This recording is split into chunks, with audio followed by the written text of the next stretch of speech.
Puluhan pemuda ini ditangkap di Jalan Andi Tondro Makassar dalam kondisi mabuk saat aparat gabungan TNI Polri sedang melakukan patroli.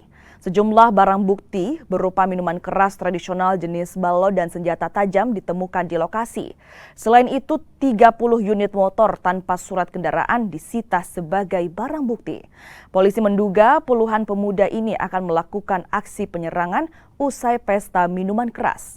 Seluruh pemuda yang berjumlah 50 orang ini dibawa ke Polrestabes Makassar untuk diperiksa.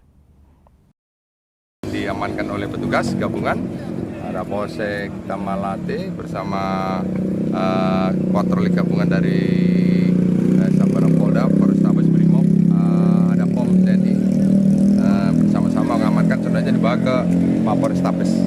Apakah malam ini salah satu bentuk langkah pencegahan kriminal jalanan? Oh, betul. Dan malam itu kita melaksanakan patroli gabungan, rahasia seperti ini salah satu bentuk antisipasi kejahatan jalanan. Mudah-mudahan tidak terulang ke depan dengan diamankannya ini. Jadi mereka yang diamankan dibawa ke mana? Dibawa ke Polrestabes. Ada berapa orang diamankan, Pak? Kurang lebih 50 lebih. 50 lebih.